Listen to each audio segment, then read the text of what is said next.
Assalamualaikum warahmatullahi wabarakatuh.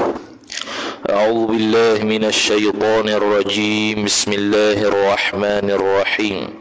Alhamdulillahi rabbil alamin wassalatu wassalamu ala asyrafil anbiya'i wal mursalin sayyidina Muhammadin wa ala alihi wa sahbihi ajma'in.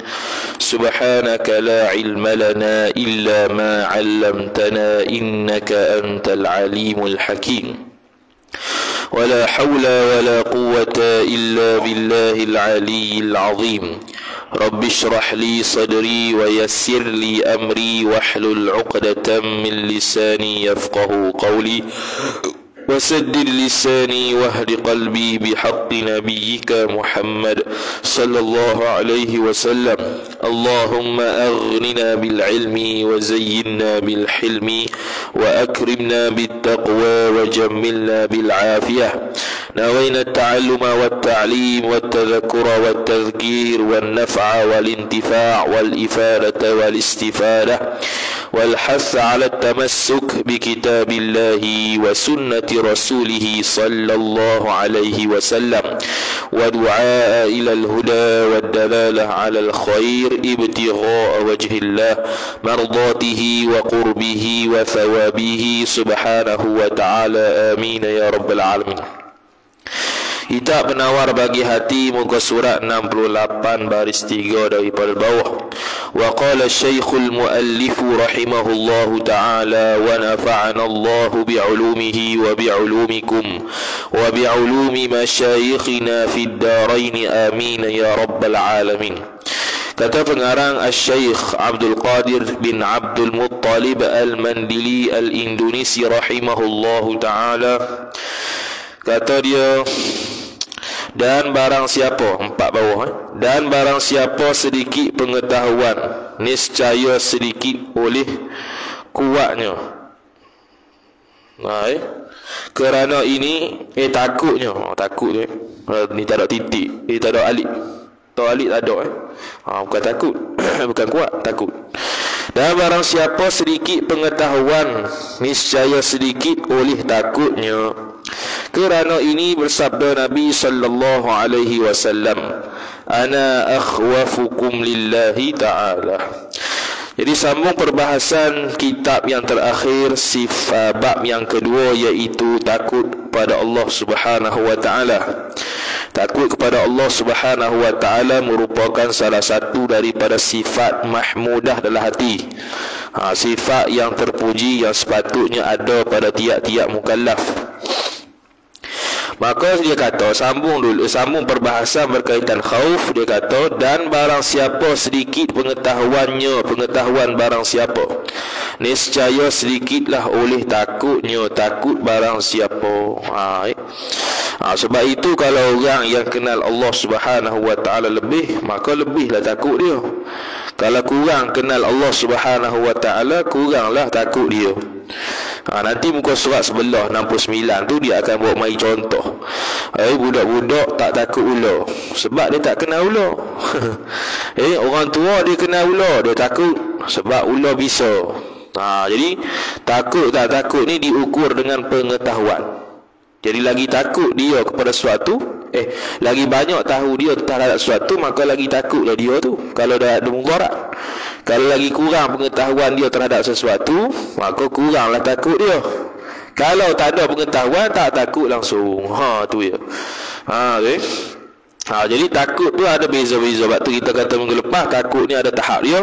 Ada tahap khauf, ada tahap khasyah, ada tahap haibah. Tiga-tiga tu terjemah Melayu takut belaka, tapi beza lain-lain. Okay. Kerana inilah bersabda Nabi sallallahu alaihi wasallam. Hadis ni riwayat Imam Bukhari daripada Anas radhiyallahu taala anhu. Sayyiduna Anas bin Malik radhiyallahu taala anhu, salah seorang sahabat Nabi sallallahu alaihi wasallam yang panjang umur dan ramai anak dia. Ratus anak dia. Hasil daripada keberkatan doa Nabi sallallahu alaihi wasallam. Cuma keturunan dia sekarang kat mana Allah a'lam. Dia kata ana akhwafukum lillahi ta'ala. Artinya arti sabda Nabi sallallahu alaihi wasallam. Dia katanya, aku lebih takut akan Allah Ta'ala daripada kamu. Nukta situ ya. Ini bukan Nabi SAW nak mengaku dia yang paling hebat, bukan. Macam Nabi SAW dalam hadis lain dia kata, ana sayyidu waladi adama wala fakhra. Aku ni ialah penghulu bagi sekalian anak Adam, tanpa aku ni sombong. Bukan cakap sombong ni. Dia panggil fa amma bi ni'mati rabbika fahaddits. Kalau mendapat nikmat Allah Ta'ala itu, maka kabarlah. Jadi salah satu daripada nikmat Tuhan ialah takut pada Allah Ta'ala. Takut pada Allah Ta'ala pun nikmat juga. Sebab tu sifat mahmudah, lawannya ialah sifat mazmumah, sifat yang buruk. Jadi kalau hati kita ada takut pada Allah Ta'ala, maka hati kita tu ada isi perkara sifat-sifat mahmudah, bukannya sifat mazmumah. Jadi ini antara hadis yang menunjukkan pengetahuan Nabi sallallahu alaihi wasallam menjadi kayu ukur takutnya dia kepada Allah Ta'ala. Jadi mana bila dia kata aku yang paling takut, mana akulah yang paling tahu sini. Lepas tu dia menjadi sumber dalil.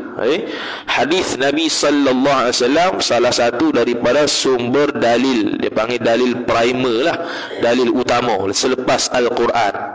Sama ada dalam akidah ke, dalam hadis ke, dalam hadis, dalam fiqh ke, dalam tasawuf ke. Selepas ayat Quran, sumber keduanya ialah hadis, ataupun dia panggil as-sunnah. Kemudian kerana sabda Nabi, kerana adalah Nabi sallallahu alaihi wasallam lebih banyak pengetahuan Nabi daripada orang lain daripada Nabi.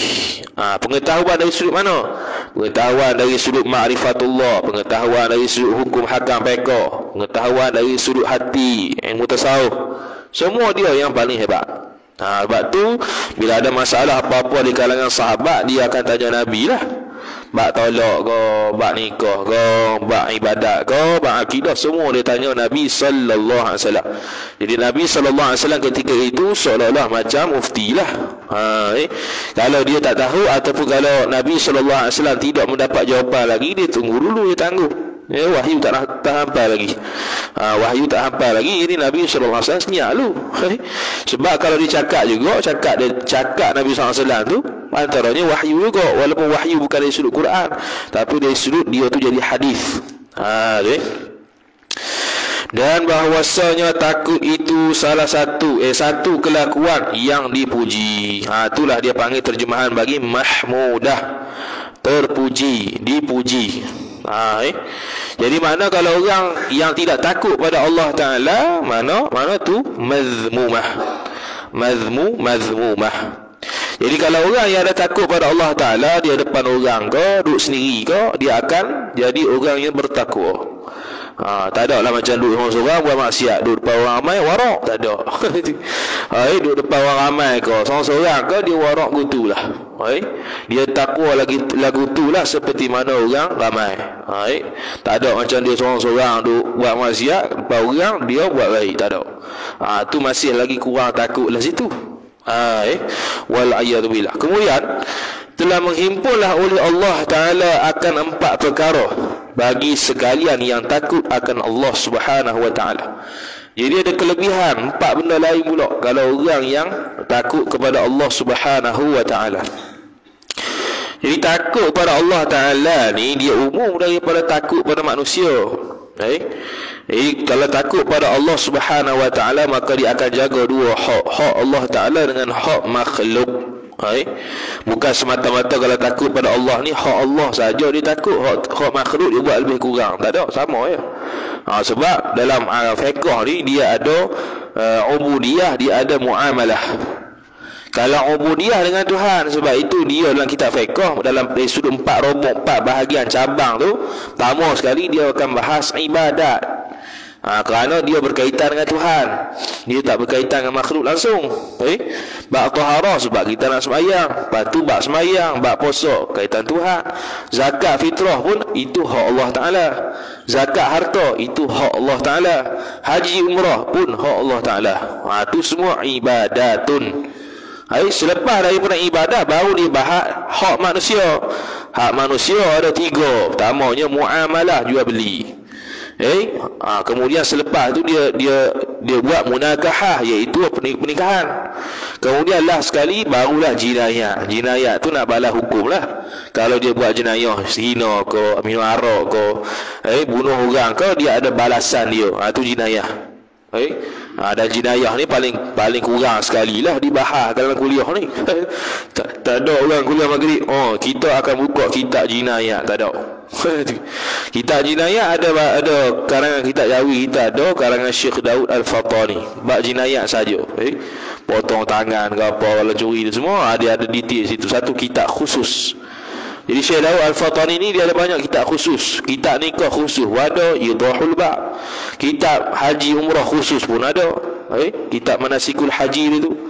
Batu kitab jinayah ni, dia ada kitab khusus. Dia banyak ada kitab khusus selain daripada kitab fiqh yang tebal-tebal yang dia tulis, seperti Bughiyatul Tullab, Furu'ul Masail, dan kitab lain.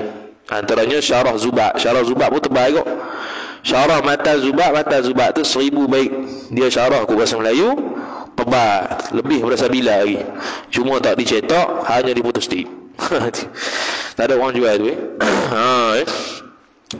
Kemudian kata musannif rahimahullahu ta'ala, jadi ada 4 benda yang Allah beri kalau dia tu takut pada Allah. Pertamanya petunjuk, huda. Zalikal kitabu la raiba fihi hudal lil muttaqin. Ini kitab Al-Quran, petunjuk bagi orang muttaqin, orang bertakwa. Tu kalau Quran. Ni pun takut pada Allah juga salah satu daripada alamat dia mendapat petunjuk pada Allah Ta'ala. Kalau dia tu tidak takut pada Allah, makna tak dapat hidayah, tidak ada jalan untuk dia takut pada Allah, maka dia pun tak takut pada Allah Ta'ala, relax buat maksiat. Jadi kalau orang yang takut pada Allah Ta'ala ni, dia dapat hidayah daripada Allah Ta'ala dan taufik untuk mengaku kesalahan diri dan takut pada Allah. Tu yang pertama. Keduanya rahmat. Kalau rahmat lawannya ialah murka Allah Ta'ala. Jadi kalau orang takut pada Allah Ta'ala, bukannya dia ni dapat murka, dapat rahmat lagi lah. Sebab dia nak bertaubat. Dia bila takut pada Allah ni, dia on the way nak bertaubat. Sebab tu dia kata dulu, taubat ni ada kaitan dengan khauf, ada kaitan dengan takut. Kalau orang yang tidak bertaubat, dia tidak takut. Kalau orang yang bertaubat, mana dia takut? Sama ada takut neraka ke, takut Allah sungguh ke, takut siksaan Allah ke. Jangan-janganlah takut dia punya tahap tu. Ketiganya pengetahuan. Sebab apa? Sebab orang yang taubat pada Allah mesti dia peti. Ni dosa ni. Tak boleh buat gini patutnya. Aku buat juga. Taubat. Dia mari taubat sebab apa? Sebab rasa takut. Jadi kalau orang yang tak belajar hukum, dia tak tahu. Ni dosa punya, dia tak tahu. Jangan ingat dosa ni zina, curi tu ya. Tu yang besar-besar sungguh tu. Tu besar sungguh. Zina tu besar sungguh. Derhaka pada mak pak tu besar sungguh. Mencuri tu besar sungguh. Merompak besar sungguh. Bunuh diri, murtad tu besar sangat tu. Biasanya kita lepas lah kot dah itu. Tapi ada benda lain yang haram berdosa. Contoh lembat sembahyang ada juga. Benda sembahyang tu baik dah, tapi ada dalam tu dosa. Contohnya baca Fatihah tak betul, contoh. Atau baca surah tak betul. Walaupun sah sembahyang kadang-kadang haram. Baca Fatihah kadang-kadang tak betul tu sah, tapi hukum dia haram macam gitu. Haram dosa lah. Jadi sebab apa dia buat begitu? Sebab dia tak tahu. Tu punca sebab dia buat haram. Sebab dia tak tahu. Gini salah baca gini contoh. Tu dalam bab sembahyang. Sama juga bab puasa. Dia buat puasa, dia tengah puasa dia buat benda haram. Dia tak tahu kata tu membatalkan puasa, membatalkan pahala puasa. Jadi kalau dia tahu itu membatalkan pahala puasa, dia pun tak buat. Dan kalau dia buat, dia bertaubat kepada Allah Ta'ala. Cuma puasa dia sah. Jadi dalam fiqh ni sah-sah ya. Dapat pahala tak dapat pahala, itu tasawuf. Lepas tu tasawuf tidak boleh ditinggalkan. Kena sekali dengan fiqh. Sebab fiqh ni sah batal je. Terima tak terima tu tasawuf pula. Kemudian dan keempatnya redha. Jadi orang yang takut pada Allah Ta'ala mendapat redha Allah Subhanahu wa Ta'ala. Redha dan rahmat. Redha ni makna kalau kita ni sebuah makhluk rela hati ya, tu redha. Redha kalau ni sebuah makhluk rela hati. Kalau redha ni sebuah Allah Ta'ala bukan rela hati, bukan yang rela hati-hati tu. Redha ni makna Allah Ta'ala itu dia sama dengan macam rahmat. Allah Ta'ala beri rahmat, makna confirm orang yang dapat rahmat tu Allah redha. Sahabat Nabi sallallahu alaihi wasallam Allah redha dengan masukkan dia ke dalam syurga, redha dengan memberikan rahmat pada dia, redha dengan memberi rezeki dia melihat Allah Ta'ala di akhirat. Ini redha luar. Jadi kalau redha ni sebuah makhluk ni rela hati. Contoh dalam bab izin. Jadi izin ni perlu redha. Orang tu, orang yang kita minta izin. Contohnya ialah suami isteri. Contohnya isteri yang nak keluar, dia kena minta izin, suami pun beri. Makna suami beri itu suami redha lah, rela hati nak beri keluar. Kalau tak redha tak izin. Tuan rumah buat walimah. Orang yang mari walimah dia beri makan kucing. Maka tuan rumah tak redha, maka tak boleh lah, hukum ni haram. Walaupun beri kucing sebab itu makan untuk dia, bukan makan untuk kucing. Jadi nak bagi makan kucing yang lalu tu kena minta izin dia. Tu hukum akal walimah. Samalah apa-apa benda yang membabitkan redha, maksud dia rela hati. Orang tu nak masuk rumah, dia izin tak? Izin. Makna apa izin? Makna rela hati. Dan sini pula dia kata keempat redha daripada orang yang bertaubat, orang yang bertaubat tadi oleh orang yang bertaubat, orang yang takut pada Allah Ta'ala tu oleh Allah Ta'ala. Allah Ta'ala yang dapat yang redha pada dia, orang yang takut pada Allah. Sebab apa empat ni dapat pada orang yang takut pada Allah? Jadi Syekh Qadir bin Mandiri dia buat mari 4 ayat Quran. 3 je lah. 3 tu merangkumi 4 benda tadilah. Pertama, hudan wa rahmatan lilladzina hum li rabbihim yarhabun. Tu surah Al-A'raf ayat 153. Arti firman Allah Ta'ala petunjuk dan rahmat bagi sekalian mereka yang takut akan Tuhan mereka itu orang yang takut. Tu ayat pertama menunjukkan dia mendapat petunjuk dan mendapat rahmat Allah Ta'ala kalau orang tu takut pada Allah Ta'ala. Dan firman Allah Ta'ala yang kedua surah Fatir ayat 28, innama yakhshallaha min ibadihi al-ulama. Yang telah terdahulu, yang telah terdahulu ni malah harang translate. Lalu dah sebut dah. Bukan surat sebelah tu. Tengok sendirilah dia punya tafsir tu. Hanya sahaja Allah Ta'ala, orang yang takut dengan Allah Ta'ala tu daripada kalangan hamba dia ialah ulama. Jangan silap baris. Kalau innama yakhshallahu habis lalu. Boleh dikapi. Kalau tahu makna innama yakhshallahu min ibadihi al-ulama, tukar fa'il dengan maf'ul bih, beza makna. Dia jadi hanya sanya Allah yang takut pada ulama. Habis kita kok mana terbalik tu. Macam ni wa kallamallahu Musa taklima. Dia pun kata wa kallamallaha Musa taklima. Kalau wa kallamallaha Musa taklima tak heran, maka tak payah sabit sifat kalam Allah Ta'ala. Sebab dia nak kata situ Nabi Musa cakap dengan Tuhan. Tak apa, kita nisbah kita cakap dengan Tuhan juga lah sembahyang. Cuma tak cakap nampak depan dak lah. Cakap lah tu. Tapi sekarang nak kata Allah ada sifat kalam. Jadi wa kallamallahu, fa'il tu Allah, bukannya Musa. Perbuatan orang yang cakap tu Allah. Jadi menunjukkan Allah ada sifat kalam. Betul tu. Dia bahasa Arab ni dia ada kaedah dia dengan main buah itu Dan firman Allah Ta'ala radhiyallahu anhum wa radu anhu dzalika liman khashiya rabbah. Surah Al-Bayyinah ayat 8. Telah redha Allah Ta'ala daripada mereka itu orang yang takut pada Allah, dan redha mereka itu orang yang takut pada Allah daripada Tuhan mereka. Di Yang demikian itulah bagi mereka yang takut akan Tuhannya, Tuhan orang yang takut tadi. Habis noktah. Itu dalil bagi mendapat redha Allah Ta'ala pada orang yang takut pada Allah Subhanahu wa Ta'ala. Jadi takut pada Allah Ta'ala ni tak tunggu dosa. Jadi orang yang dekat dengan Allah Ta'ala ni, takut dia tu lain. Takut dia tu dari sudut tak sempurna ibadat. Tu takut orang yang muqarrabin, orang yang takut dengan orang yang dekat dengan Allah Ta'ala. Jadi takut orang biasa ni, orang takut orang maksiat. Takut orang alim pula, takut kerana dia tu reti. Tahap yang wali lagi, Nabi-Nabi pula, tu tahap dia takut haibah, takut kerana betul-betul zat Allah Ta'ala, takut kerana kekuasaan Allah Ta'ala. Jadi takut pun ada beza-beza darjat dia dan beza-beza cara dia. Tu.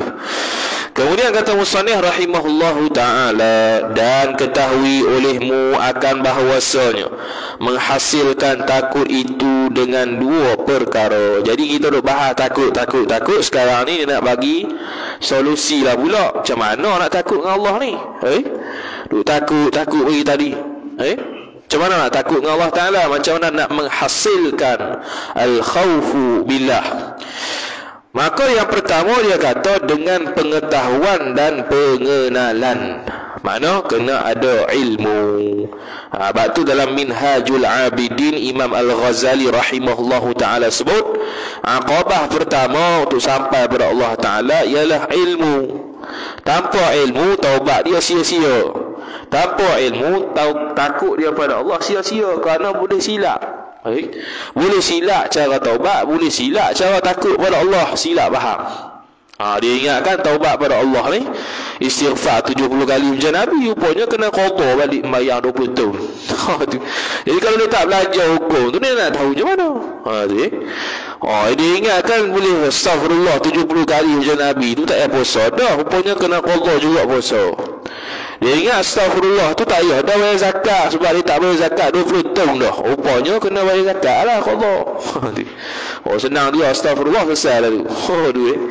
Kita hutang kita pun tak halal, tu pun jenuh. Hingga Allah Ta'ala buat lebih kurang. Kalau Allah Ta'ala tepak menakan, tak apa lah. Itu hal. Tu. Maka mereka yang mengetahui ia mereka akan kebesaran Allah Ta'ala. Kebesaran ni bukan besar jisim, besar darjat. Tu bukan besar jisim, Allah duduk bong dalam arash, kan? Besaran ni besaran darjat lah. Dan akan terkaya Allah. Terkaya ni tak berhajat daripada segala makhluk. Tu yang pertama. Jadi yang pertama ni babik ilmu apa ni? Ilmu akidah lah. Sebab tu kita belajar akidah tu nak tahu kata Allah ni macam mana, Allah ni macam mana, disebut sifat dia. Bukan nak tahu hakikat zat buat apa. Hakikat zat kalau tahu bukan dia jumpa pun. Tahu sekadar tahu sifat dia lagu mana. Jadi Allah Ta'ala antara sifat dia al-istighna'u an kulli ma siwa. Allah Ta'ala tidak berhajat. Tu yang kita jauhi terjemah terkaya tu mana tak berhajat lah. Tidak berhajat kepada makhluk satu pun. Sama ada tak berhajat untuk orang lain buat benda lain, ataupun tidak berhajatnya Allah Ta'ala kepada kekuatan, tidak berhajatnya Allah Ta'ala kepada makhluk untuk menghasilkan sesuatu yang lain. Tak ada. Semuanya Allah belaka. Jadi bila kita faham gitu, mana sekarang ni semua yang berlaku semua ni ialah atas ketentuan Allah Ta'ala, atas laluan kudrat Allah Ta'ala. Tidak ada satu pun yang terlepas dengan kudrat dan iradat Allah. Jadi faham gitu dulu. Itu antara salah satu cara, salah satu daripada step untuk hasilkan takut pada Allah Ta'ala, iaitu tahu kata Allah Ta'ala tak berkehendak pada makhluk. Allah Ta'ala ini maha besar dari sudut darjat, lebih besar daripada sultan, lebih besar daripada Perdana Menteri dan sebagainya. Itu yang pertama. Dan akan bahawasanya menjadikan ia Allah akan syurga dan api neraka. Yang kedua, kena tahu kata Allah Ta'ala ni cipta syurga neraka. Dua ni tempat kembali, ad-darain. Dua tempat rumah, dua negeri. Kalau terjemah kitab Jawinya, dua negeri. Negeri apa? Bukan negeri Terengganu Belantan, bukan. Negeri syurga neraka. Negeri akhirat, negeri dunia. Lepas tu tempatnya syurga neraka. Dua ni saja, tak ada tengah-tengah. Mu'tazilah ada tengah-tengah. Manzilah baina manzilatain, iaitu dia tu orang beriman dan dia fasik. Dia kata tak masuk syurga, tak masuk neraka. Sudah. Hidup tengah-tengah. Boleh usia gitu. Dia tengok, oh ni neraka, ni syurga. Tu Mu'tazilah. Ahli sunnah tak ada. Ahli sunnah dua saja. Dan dua sajalah yang ada. Jadi kalau orang fasik yang beriman tak diampuni Allah Ta'ala, masuk neraka dulu. Kalau diampuni Allah Ta'ala, masuk syurga. Orang beriman yang mukmin, yang tidak fasik, yang soleh, masuk syurga. Itu ya. Kalau orang kafir kekal neraka Allah Ta'ala. Orang fasik tak kekal dalam neraka, masuk neraka dulu baru masuk syurga. Begitu cara dia dalam akidah kita. Kemudian kata musannif rahimahullahu ta'ala, dan akan penduduk bagi keduanya kedua syurga neraka. Yang ketiga kena tahu, kata ahli syurga, ahli neraka Allah Ta'ala juga cipta. Allah Ta'ala juga jadikan. Sekarang ni kita ni manusia, kita ni boleh jadi ahli syurga, boleh jadi ahli neraka, wala'iyadzubillah. Jadi boleh. Allah Ta'ala cipta. Cipta tanpa berhajat kepada alat, tanpa berhajat kepada sesuatu yang lain.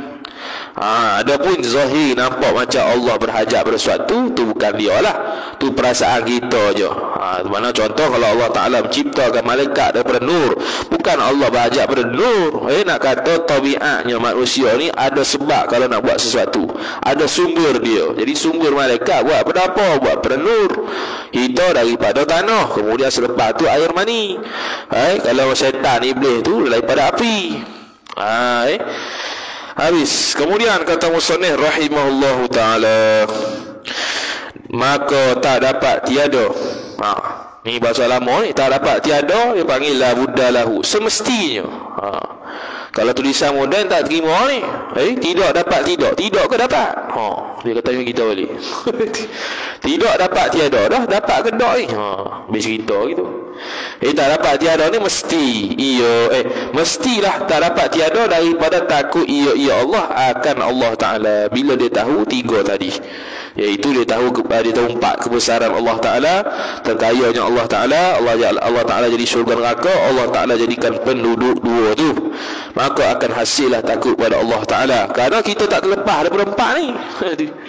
Kita tak terlepas berempat ni. Kebesaran Allah tu hak dia, terkayanya Allah tu hak dia. Penduduk syurga, penduduk neraka kita ni, kita ni syurga neraka tak tahu ni. Kemudian Allah Ta'ala cipta dia punya tempat, kita punya tempat syurga atau neraka. Jadi salah satu, sama ada kita nak kembali pada tempat kita yang asal, iaitu syurga ataupun neraka, wal'iyadu billah. Itu yang pertama, cara menghasilkan takut pada Allah. Yang kedua dengan memandang kepada sekalian mereka yang takut dan menilik, yang ni takut pada Allah. Yang kedua ialah kita tengok orang yang takut pada Allah ni macam mana. Baca kisah-kisah dia kau kalau dia telah mati, ataupun tengok dia sekarang kau kalau dia ada, tengok macam mana dia takut dengan Allah Ta'ala. Supaya kita terdorong untuk jadi orang yang takut pada Allah juga. Contohnya ialah Ali Zainal Abidin rahimahullahu ta'ala, cicit Nabi sallallahu alaihi wasallam, ambil wuduk tu merah muka. Merah muka. Orang tanya apa merah muka ni? Sebab sehari aku nak jumpa Tuhan. Aku takut wuduk aku ni tak sempurna, menyebabkan aku sembahyang tak sempurna, tak khusyuk. Gitu. Itu bukan merah muka lagi cepat. Merah muka apa? Hitam gitu. Tak ada nak merah apa. Itu salah satu contoh. Sampai satu dia boleh feeling gitu. Itu nak dapat feeling gitu, bayar dah. Macam mana wuduk sampai gitu? Wuduk sampai takut, takut sebab apa? Takut sehari aku nak jumpa Tuhan. Jumpa Tuhan aku jumpa betul, semayang lah. Kalau jumpa betul pula susah pula ni. Jumpa Tuhan mana Allah semayang lah. Tu bahasa dia jumpa Tuhan, bukan jumpa sungguh. Jadi banyak kisahnya. Contohnya Imam Nawawi rahimahullahu ta'ala, dia tak makan kambing. Di kampung itu, di kampung Imam Nawawi rahimahullahu ta'ala tu, ada kambing lain masuk kampung dia. Tak tahu tuan dia siapa, dan tak tahu kambing mana. Jadi sejak pada tu dia tak akan kambing sampai jumpa balik tuan dia. Kita tu nak. Kalau macam tu lah, kalau situasi gitu, faham sendiri. Kita dah pedai lah. Tu bukan yakin. Kita ambil pekoh gitu. Bukan yakin. Orang ini yakin. Al-yaqin la yuzalu bisyak. Boleh ya? Boleh lalu itu. Tapi dia warak. Dia kata tak boleh. Tamu. Sebab apa? Takut kambing aku makan tu kambing orang kamu sebelah tu. Sampailah jumpa balik. Baru dia angkat kambing. Tu mana Nawawi. Imam Abu Hanifah radhiyallahu ta'ala anhu, dia meniaga. Satu hari nak keluar, dia pesan kepada pekerja dia, nanti kalau meniaga ni suruh bagi tahu sifat-sifat pakaian yang ada ni baru jual. Jangan jual gitu saja, sebab pembeli tak tahu aib dia. Kena bagi tahulah ni murah sebab apa, ada compang-camping sini, sebab tu murah.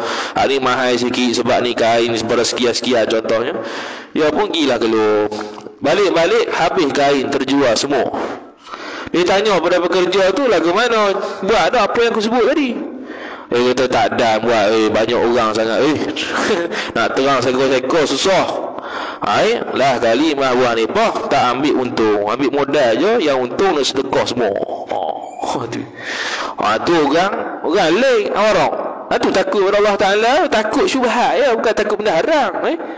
Syubhat ni kalau lah peka banyak hukum lah, ada yang haram, ada yang makruh. Contoh syubhatnya, contohnya orang tu kerja ada yang halal, ada yang haram. Jadi maknanya ada sumber pendapatannya yang halal, ada sumber pendapatannya yang haram.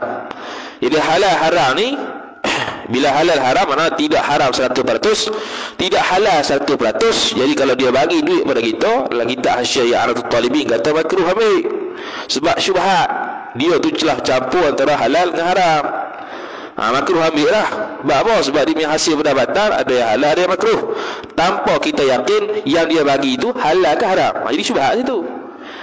Hukum dia makruh. Jadi kalau kita dengar hak makruh ni, suruh tinggal, bukan suruh ambil. Kalau makruh ya apa? Sudah. Tu dia panggil takut kita dengan Allah Ta'ala, dengan takut Allah Ta'ala, dengan orang-orang yang takut pada Allah Ta'ala sungguh ni beza jauh. Sebab tu dia suruh dengar kisah-kisah ataupun tengok orang yang takut dengan Allah Ta'ala ni bagaimana, supaya kita terdorong untuk takut pada Allah Ta'ala. Bukan buat lebih kurang ya. Tu dia kata, dan menilik akan kelakuan mereka itu orang yang takut dengan Allah. Tengok ahwal dia, keadaan dia bagaimana orang yang takut dengan Allah Ta'ala ni. Semayang khusyuk. Sayyidina Uthman Ibn Affan radhiyallahu ta'ala anhu semayang witir 1 rakaat 30 juzuk dalam satu witir tu. Tiap hari mayang. Pas isyak mayang witir, subuh baru assalamualaikum. Mana satu malam khatam satu Quran. Orang lain ni dia tak percaya, macam mana buat itu? Dia macam mana buat gitu sebab dia tak pernah try. Dia tak pernah try. Satu, batu baca Quran. Itu baca Quran dia yang lancar, yang betul lah. Kalau baca Quran sikit-sikit, Bismillahirrahmanirrahim, tu sehari tak habis. Lambat tu. Ni dia panggil bacaan hadar. Bacaan hadar ni bacaan cepat, dan tajwid dia kena, makhraj huruf kena. Kita ni tak kena, jangan laju lah. Tu je. Kita laju-laju, nak tiru sebalaman khatam, baca tuntang laju tak kena habis lagu. Tunggal lenggang habis. Tukar mimbar, makhraj huruf, tukar tajwid tak cukup. Jadi haram pula baca Quran. Jadi kita tak boleh lah baca hadar kalau kita tak erti. Kalau kita masih lagi bengkak-bengkok je Quran, cara kita, makau kita ni baca slow lah. Kalau kita slow, kita tak nak tiru orang yang erti baca Quran. Gitulah. Kemudian, dan mendengar akan perkhabaran mereka itu orang yang takut pada Allah Ta'ala. Perkhabaran ni cerita lah, sama ada cerita sahabat ke, cerita tabi'in ke, para ulama ke, Nabi sendiri ke, para anbiya terdahulu ke. Dia ada cerita-cerita yang menyebabkan kita terdorong untuk takut pada Allah Subhanahu Wa Ta'ala. Ini antara sebab boleh menghasilkan takut pada Allah Subhanahu Wa Ta'ala. Bandingnya seperti kanak-kanak, tiada takut ia kanak-kanak akan ular. Budak-budak tak takut ular. Sebab apa? Sebab pertama ni dia tak tahu ular tu apa. Yang keduanya, dia tak tengok orang yang takut ular ni macam mana reaksi dia. Dia tak tahu. Jadi dia pun tak takut. Dia pegang itulah pada kali pertama. Tapi bila dia dah tahu ular tu bahaya, agak-agak dia sentuh tak sentuh. Ataupun dia tak tahu tapi tengok orang dewasa takut, dia pun takutlah. Tu dia buat contoh ular. Jadi Syekh Qadir Mandiri rahimahullahu taala ni antara salah seorang ulama yang suka buat contoh bagi kita faham dengan keadaan sekeliling. Itu contoh yang baiklah supaya orang boleh gambarkan masalah dengan terang. Macam tu jugalah Pekoh ni kena banyak masalah, kena banyak contoh supaya faham hukum dia macam mana lah kitab tersebut. Kadang-kadang kitab turah tu dia tak ada contoh terkini, contoh terdahulu, kita pun buat contoh terkini. Tu baguslah untuk faham kaedah lah pekoh tu lagu mana. Itu lewat tasawuf ni dia bagi tahu kata orang kita nak takut pada Allah Taala ni kena tengok orang yang takut pada Allah. Seperti budak-budak, dia tak takut sebab dia tak tengok orang yang reaksi orang yang takut dengan ular lagu mana. Tapi kalau dia tengok orang yang takut dengan ular reaksi lagu mana, dia pun takut. Tu kerana tiada mengetahui ia kanak-kanak akan bahawasanya ular itu menyebabkan kebinasaan. Ini ular dalam mazhab Syafi'i haram makanlah. Mazhab lain boleh, mazhab Maliki boleh asalkan tidak darurat. Jadi kalau ada orang negro ke mana dia makan ular tu tak usah kata haram lah. Dia tak haram lah. Dia mazhab Maliki. Mazhab Maliki dia bebas sikit dari sudut makanan ni. Macam-macam boleh makan. Boya boleh makan. Kera boleh makan. Kita sangat ketat lah lambat makanan ni. Ular tak boleh makan, buaya tak boleh makan, hak jenis binatang buah-buah ni tak boleh makan. Kalau mazhab Maliki luas sikit boleh makan. Asal tak mudarat kita tu. Kerana mengenal kerana tiada mengetahui bersalahan bapak bagi budak itu.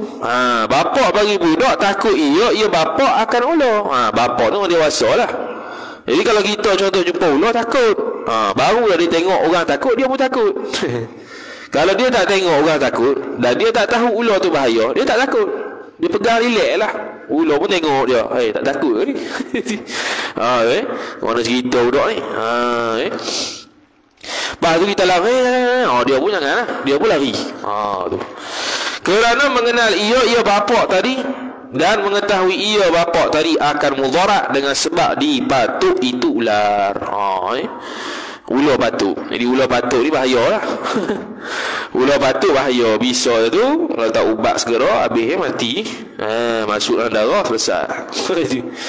Ya, ada patuk ular ni ada dua jenis masuk dalam daging, jenis lendiran di luar. Kalau masuk dalam daging tu, dia kena hisap untuk keluar. Kalau jenis luaran ni, jenis luaran ni mudah sikit. Tapi mudah-mudah pun dia cepat membiak lah bisa tu, mati cepat juga. Ni patuk ular lah dua jenis. Tetapi apabila melihat kanak-kanak itu akan ayah kanak-kanak takut akan ular dan lari daripada ular dan gemetar badannya badan ayah kerana melihat ular itu, niscaya mengikutlah akan ayah kanak-kanak tadi pada ketakutan dan merasa ia kanak-kanak di dalam hatinya, hati kanak-kanak akan takut sekalipun tiada ada ia kanak-kanak mengetahui akan sifat ular tadi. Jadi menyebabkan takut pada Allah Ta'ala ataupun takut pada sesuatu ni dua. Pertamanya tahu, yang keduanya kerana tengok orang takut. Jadi kalau kita pun sama lah. Kita tak tahu yang tu memudaratkan, tapi kita tengok orang kata ini memudarat ni, kita pun takut lah. Asal kita tak tahu benda tu, tapi disebabkan kita tengok orang takut, kita pun takut. Tak kisahlah apa-apa pun. Binatang ni bahaya ni. Kita tak tahu bahaya. Kita tengok macam comel, bahaya apa. Orang yang tahu kata bahaya ni, kita pun takut lah. Bahaya. Walaupun kita tak tahu. Macam tu jugalah takut pada Allah Ta'ala. Kita tak tahu hakikat takut Allah Ta'ala ke mana, tapi bila kita tengok orang yang takut Allah Ta'ala sungguh, barulah kita terdorong nak buat begitu. Kerana kadang-kadang benda dia takut pada Allah Ta'ala ni benda simple dia. Kita kata itu pun ada masalah. Bagi kita tak ada masalah, bagi dia masalah. Sebab apa? Sebab dia bukan semata-mata takut pada Allah Ta'ala ikut hukum pekoh, tapi ada warak dia. Tu macam Tok Lala rahimahullahu ta'ala. Tok Lala rahimahullahu ta'ala bila berjalan dia bawa payung sokmo walaupun tak hujan. Payung itu dia buka di tala depan. Tujuannya apa? Tujuannya supaya nak elok diri daripada tengok perempuan ajnabi. Berhak tu. Tu warak dia, bukan suruh kita ikut ni. Nak kata dia yang warak tak hak tu. Punya tak boleh tak mau tengok yang orang perempuan ajnabi tu, dia pasang payung, dia buka payung taruh depan. Jalanlah. Tu salah satu dia. Lepas tu lah orang perempuan jumpa Tok Dalah tak berani. Orang perempuan duduk sembang, Tok Dalah lalu je. Berdebak lalu, lari masuk bilik, masuk rumah, tutup pintu. Tu Itu Tok Dalah. Tok Dalah rahimahullah ta'ala, kalau dia tengok perempuan, dia akan masuk Minang. Apa? Dah tu haram. Tengok perempuan haram. Kita tengok perempuan relax selagi tak nafsu relax dah. Tu kita tu Imam Rafi'i lah. Boleh tahan lagi lah ada pandangan Imam Rafi'i walaupun bukan mu'tamad. Dia pandangan mu'tamad. Tak ada hajat tengok haram. Kalau ada hajat boleh lain cerita. Kita ada hajat. Jadi dia punya warak gitu. Bukan nak suruh ikut, tapi gitulah. Kalau ada orang buat gitu, jangan marah pula. Dah warak dia gitu. Tu. Tok Dalah rahimahullahu ta'ala, warak dia tu Allah Ta'ala beri kemuliaan pada dia. Pertamanya lahir daripada dia tu orang alim ramai di Fatani. Dia yang paling alim. Dia yang melahirkan ramai ulama ataupun anak murid yang alim, paling ramai di Fatani. Yang keduanya ialah Allah Ta'ala beri kemuliaan dia ni. Dia tu nak panggil kuda, dia jalan dengan kuda. Pelik lagi. Jalan kuda, tak jalan kaki, jalan kuda. Jadi bila nak jalan kuda ni, dia bersiul je, kuda tu mari. Tu. Tak ada kita tarik tali. Dia tak payah ikat tali, kuda tu tak lari. Kuda tu tak lari. Dia biar gitu, tak lari. Lepas tu nak naik, dia panggil siul gitu je. Tapi mari dah. Sampai tahap tu. Sampai menatang pun ihtiram dia. Hormat dia.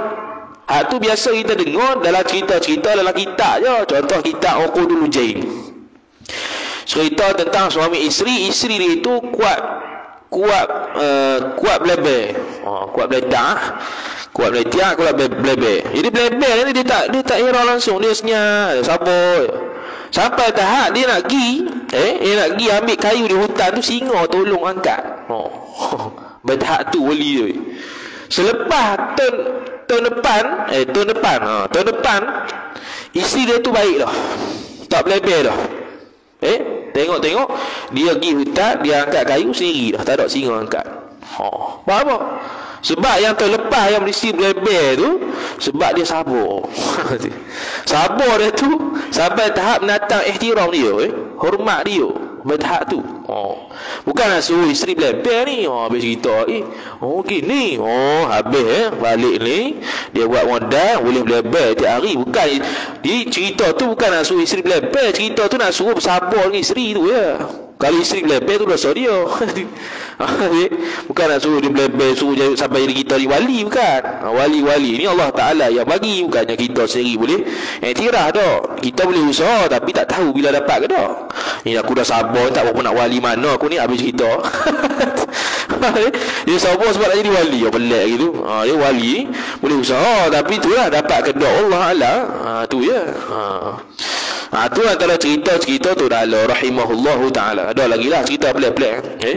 Pelik-pelik tu karamah. Ada panggil bukan pelik-pelik tu benda tak betul. Kemudian kata musannif rahimahullahu ta'ala, dan ketahui olehmu bahwasanya takut itu. Satu lagi kisah Tok Dalah. Satu lagi lah. Ni pun nak habis ni. Jadi dia ni Tok Dalah. Jadi Tok Dalah ni dia pernah dijemput oleh syarikat Toyota di Bangkok. Syarikat Toyota di Bangkok, rasmi apa lebih kurang gitu lah. Panggil Tok Guru. Jadi dia sedialah Tok Guru ni hotel apa semua, makan sedap apa semua. Balik pondok, habis cerita daripada program tu, dia menangis 7 hari 7 malam. Siapa pula dah. Pelik lah kau, kita tengok apa bencu menangis. Dah apa siapa pula. Kita tak tahu. Macam tadi kita tak tahu. Buat apa lah sampai pakai payung talon depan tu, tunduk pandangan sudah. Tu kita. Tu beza ma'rifatullah tu beza. Cara pun beza lah. Jadi sekarang ni dia menangis 7 hari 7 malam. Sedih. Patut nak murid tanya, dah apa menangis Tok Guru 7 hari 7 malam.